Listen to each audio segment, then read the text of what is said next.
He looked at her like it was the first time every morning. He couldn't recall her name anymore, but he remembered her laughter, the way she used to hum to their favorite song, and how her hands felt warm in his. She was his daughter, and even though the disease had clouded his memory, his heart knew her. Every 3 seconds, someone is diagnosed with Alzheimer's. But what if we stop looking at it as the end and start seeing it as a new kind of journey? This video isn't just about Alzheimer's. It's about love, memory, resilience, and how even when the mind forgets, the heart remembers. Behind every diagnosis, a life full of meaning. He can't remember what day it is, or even where he left his slippers, but he still remembers how it felt to hold his wife's hand during Sunday morning walks. He may forget names, but he hums the same tune he sang to his daughter when she was little. That's the mystery of Alzheimer's. It steals fragments, but not the soul. Behind every diagnosis is not a case file. It's a life once filled with purpose, with routines, with love. The woman in the wheelchair used to be a high school English teacher, inspiring hundreds of students to chase their dreams. The man sitting quietly by the window once coached Little League building, not just teams, but confidence, discipline, and friendships. These are not patients. These are people who have given so much and who deserve to be seen for more than their condition. For many of us watching this hits close to home. Maybe it's your spouse, maybe your dad, maybe a lifelong friend who now struggles to recognize your face. But remember this: behind the confusion, there is still connection. Behind the forgetfulness, there is still feeling. They may not remember the date of your wedding anniversary, but they remember how you looked at them with love. They may not know the names of your grandchildren, but they remember the warmth of a hug. That presence matters. That love lingers. When we truly see the person behind the disease, everything changes. We shift from caretakers to companions, from watching over to walking alongside. Because even when memories fade, the person, their essence, their dignity, their legacy remains. So the next time you visit, don't just bring medicine or groceries. Bring stories, bring music, bring laughter, bring you. Because what they need most is to be remembered, not just for what they forget, but for everything they've been. And deep down, somewhere in that beautiful, tangled mind, they'll know and they'll feel it. More than suffering, rediscovering joy. When we hear the word Alzheimer's, our hearts often sink. The first image that comes to mind is one of loss of memory, identity, independence. We picture confusion, silence, sometimes fear, and so it becomes easy, almost automatic to say, they're suffering from Alzheimer's. But what if we rewrote that narrative? Yes, this disease is painful. Yes, it changes everything. But suffering doesn't have to be the only story. There's another side we rarely talk about, moments of joy, of unexpected light, of connection that cuts through the fog. I once met a gentleman who couldn't remember what city he was in, but his eyes lit up every time we played jazz from the 1940s. He'd tap his foot, close his eyes, and whisper the lyrics like he was back at the dance hall with his sweetheart. That was joy. That was presence. There's a woman in one of the care homes who can no longer recall her grandchildren's names, but every week when they visit, she smiles the moment they walk through the door. She doesn't need to remember their birthdays to feel their love. That smile, It's not from memory, it's from the heart. We need to stop measuring the quality of life only by what someone can do or recall. Instead, we can ask what makes them feel safe, what makes them smile, what helps them feel seen. Sometimes it's as simple as brushing their hair in the morning. Sometimes it's a familiar scent, a favorite snack, a soft blanket on their lap. Other times, it's music, touch, or laughter, those intangible moments that speak directly to the soul. When we focus only on what's been lost, we miss what's still there, and what remains can be beautiful. So let's start changing our language. Let's stop saying they're suffering from Alzheimer's and start saying they're living with Alzheimer's, because within that shift is a deeper truth they are still living, and they can still find meaning, dignity, and yes, joy. The disease may take memories, but it doesn't erase the ability to feel, to connect, to laugh. And in those moments, however brief, we don't just see the person they were, we see the person they still are. The healing power of family in the quiet moments between the confusion and the clarity. What often breaks through isn't a doctor's voice or a reminder on a calendar. It's family. It's love. There's something profoundly healing in the familiar sound of a loved one's laughter, in the scent of a home-cooked meal, in the warmth of a gentle touch from someone who's been there all your life. Even when names are lost and dates blur, the emotional memory, what the heart remembers stays. I remember a man who visited his wife at the care home every Tuesday and Thursday, rain or shine. She no longer knew who he was, but every time he walked in and said, "Hey there, sweetheart," her entire face lit up. No recognition by name, no memory of their 47 years together, but a feeling, a deep soul-level comfort. That's the power of family.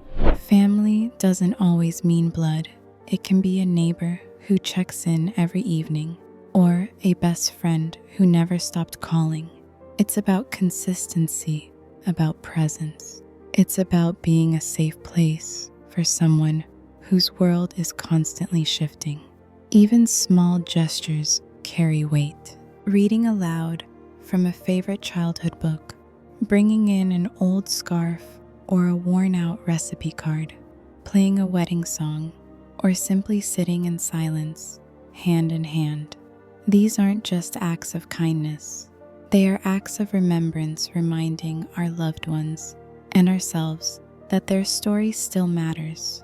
For caregivers, it's easy to feel invisible, exhausted, or unsure if you're doing enough. But every warm meal you prepare, every smile you offer, every gentle redirection when they get confused, that's enough. That's love in its purest form. It's not about fixing them. It's about meeting them where they are, walking with them, slowing down, listening even when they repeat the same story 4 times in a row. And in those moments of connection, whether fleeting or full, you give them something no medication can: dignity, safety, and love. They may not remember your name, but they remember your presence. They remember your love. And sometimes that's all they need to feel okay in a world they no longer fully understand. Tiny moments, big joys. In the world of Alzheimer's, joy doesn't always arrive with fanfare.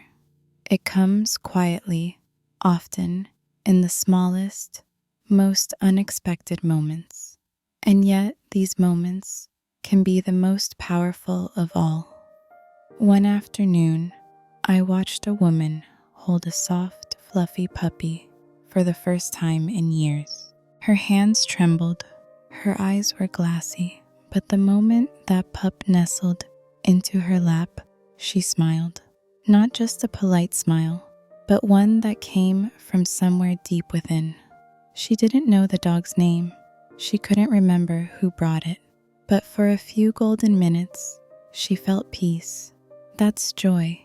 These tiny moments, the feel of warm sunlight on their skin, the familiar crackle of an old vinyl record, the scent of apple pie drifting from the kitchen can awaken something sacred. A memory, a feeling, a sense of self. There's a man I met who lights up every time he's handed a paintbrush. He doesn't always know what he's painting, but he knows it feels good. The brush glides across the page like a whisper from the past. Sometimes it's just colors and shapes. Sometimes it's a blurry image of a boat he once owned or a field he played in as a boy. But always it brings him back to himself. We often think joy has to be grand, a trip, a celebration, a big event. But for someone living with Alzheimer's, joy is more about presence than performance. It's not about what they do. It's about how they feel in the doing. Playing their favorite song and watching them hum along. Showing them a photo album and hearing them say, "I know that face." Sitting outside and letting them feel the breeze, the sun, the rhythm of life continuing all around them. These are not distractions. They are lifelines. Tiny moments ground them. They say, "You are here. You are loved. You are still you." And the truth is, these moments aren't just for them. They're for us too. They remind us that connection doesn't always require memory. That meaning isn't measured in facts, but in feelings. So take the time, share a song, hold a hand, laugh, even if they forget why. Because these tiny moments, they add up. And together they create something extraordinary, a life still worth celebrating. You matter too, the caregiver's journey. You never meant to be a caregiver. Maybe it started with a few small favors, reminding your dad to take his pills, helping your spouse find their keys. Then one day, the roles quietly shifted. You became the keeper of routines, the manager of moods, the steady hand in a world that no longer makes sense. And somewhere in the middle of it all, you began to disappear. You're not alone. Caregiving is one of the most profound acts of love and one of the most exhausting. It demands your time, your energy, your patience, your heart. And often it gives little in return, no thank yous, no recognition, no immediate reward, just repetition, just responsibility, and the deep ache of watching someone you love slowly slip away. But here's what I want you to remember. You matter too. Your well-being is not optional. It's essential, because this journey isn't a sprint, it's a marathon. And you cannot carry someone else if you've completely lost yourself along the way. Take the walk, eat the meal, sleep the extra hour. Say yes when someone offers help. Say no when your heart says it's too much. Because your health, your spirit, your sense of self, they're not luxuries. They are lifelines. And perhaps most importantly, feel. Let yourself cry when it's hard. Laugh when you can. Mourn the little losses. Celebrate the little wins. You are not weak for breaking down. You are human for showing up. Find a friend who listens. Join a support group. Write in a journal. Scream into a pillow if you need to. You are doing sacred work, but you weren't meant to do it in silence. And when you feel invisible, know this: what you do matters more than words can say. You are not just caring for a person, you are preserving their dignity. You are becoming their memory when theirs fades. You are offering love when the world around them feels strange and unkind. That's not just caregiving, that's grace in action. So take a breath, step outside, feel the sun on your face. You are not alone in this, and you are doing better than you think. Common mistakes to avoid. There's no manual for this, no perfect script for how to love someone through Alzheimer's. Most of us are figuring it out in real-time learning, through trial, through tenderness, and yes, sometimes through tears. So if you've ever raised your voice out of frustration or asked, "Don't you remember?" only to see confusion in their eyes, please know this: you are not failing, you are learning. Still, there are patterns, little things we may not realize we're doing that can make their world feel more frightening or disorienting.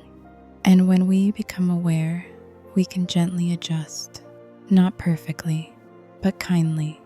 One common misstep is insisting on reality. Mom, that happened years ago. Dad, you're not at work anymore.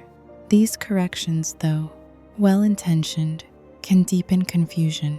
Imagine being told again and again that the world you believe in isn't real. It's like waking up in a foreign place every day. Instead of correcting, redirect. If they think their mother is still alive, don't argue. Ask them to tell you about her. Step into their story for a while. It's not about lying. It's about joining their emotional truth. Another is rushing. Alzheimer's slows everything down. Thoughts, responses, even simple decisions. When we hurry them, even with love, it can feel like pressure. Instead, give space. Offer choices slowly. Speak with pauses, not just kindness. And then there's the mirror. Some individuals no longer recognize their own reflection. They may think there's a stranger in the room or feel startled. If you notice distress, try covering mirrors or keeping lighting soft. Noise is another trigger. TV blaring, multiple conversations, sudden sounds. A calm environment, soft music and routine can create the peace their mind craves. But above all, the biggest mistake is thinking you have to be perfect. You don't. What matters most is presence, effort, heart. You'll stumble, you'll get frustrated, you'll say the wrong thing, and still you are their anchor in a shifting world. That in itself is beautiful. So be gentle with them, and be just as gentle with yourself. This journey isn't about perfection. It's about love, raw, real, patient love, and the willingness to keep showing up even on the hardest days. Understanding Sundowning, a window into their world. It often begins just as the day begins to dim. The light softens, shadows stretch, and with them, confusion creeps in. Maybe they become restless or frightened. Maybe they pace from room to room, asking the same question over and over. Or they get upset, insisting they need to go home, even if they're already there. This is what many caregivers come to know as sundowning. Sundowning isn't just a strange quirk of dementia. It's a deep, visceral response to a changing environment. As daylight fades, so does their sense of orientation, safety, and time. They may no longer know if it's morning or midnight, and that uncertainty can feel terrifying. Imagine not being sure what day it is, or even what year. Then imagine the sun setting, casting long shadows in a room you already barely recognize. That's the world your loved one is navigating, and they need you not to fix it, but to walk beside them. So what can help? Start with light. Keep rooms gently lit, as evening approaches. Soft, warm lights, not harsh fluorescence, can ease the transition from day to night. Some caregivers find success with sunset lamps or night lights that mimic natural light patterns. Close blinds and curtains before it gets dark outside. Sometimes seeing the dark reflection in the window can be disorienting or even scary. Routine helps too. A predictable evening rhythm dinner at the same time, soft music after a familiar blanket or favorite show can create a sense of security. Keep the environment quiet, slow, and soothing. And sometimes all it takes is a calm voice. Sit next to them, hold their hand, say you're safe, I'm here. You'd be amazed how powerful those 4 words can be. If sundowning becomes severe, talk to a doctor. There may be deeper medical reasons or adjustments that can help. But remember, this sundowning isn't their fault, and it's not yours either. It's just a sign that they're doing the best they can to understand a world that no longer feels familiar. What they need most is grace, reassurance, and your gentle presence, because even when the sun goes down, you are their light. Tools that give dignity. It's easy to think of tools as just gadgets, things that beep, blink, or remind. But in the world of dementia care, the right tool can be so much more. It can be a bridge, a comfort, a small but powerful way to say I see you, I respect you, you still matter, because what's truly at stake here is dignity. Alzheimer's slowly takes away the ability to do everyday things, taking medication, remembering dates, dressing, even speaking clearly. And with each loss, there's often a quiet grief, not just for the person with the diagnosis, but for those who love them.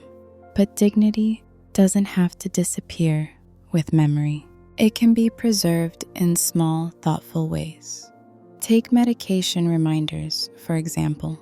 Instead of a loud, clinical alarm, imagine a gentle voice, the voice of a daughter, a son, or even a spouse saying, "It's time for your medicine, Dad. I love you." It's not just a reminder, it's a moment of connection. Or consider a digital clock with bold letters that says, Thursday, 4:00 p.m., time to relax. No guessing, no shame, just clarity, offered kindly. There are simple music players designed with one big button so they can hear their favorite song without needing help. There are picture calendars where family members leave notes and loving messages next to photos. Even clothing with magnetic closures can give back the ability to dress oneself, restoring a bit of control in a life where so much feels uncertain. These tools don't just make caregiving easier, they protect identity. They allow someone to feel capable, even if only in small ways, because being able to choose what to wear, to turn on your own favorite song, to read a note written just for you, those aren't luxuries. They're threads that stitch dignity into every day. And as caregivers, our job isn't just to help them survive. It's to help them feel human, seen, valued. So, when choosing tools, don't just ask what will help them remember.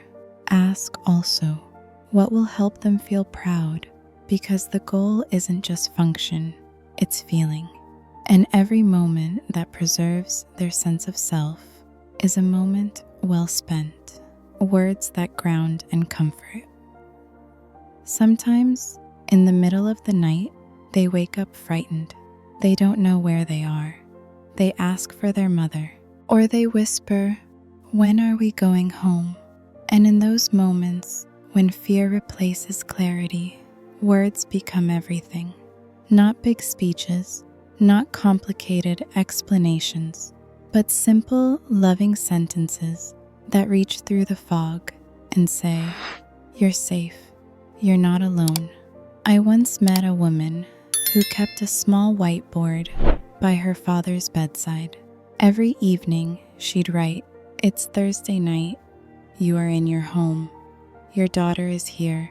Everything is okay." Some mornings, he'd stare at it for a long time, as if trying to place himself inside those words.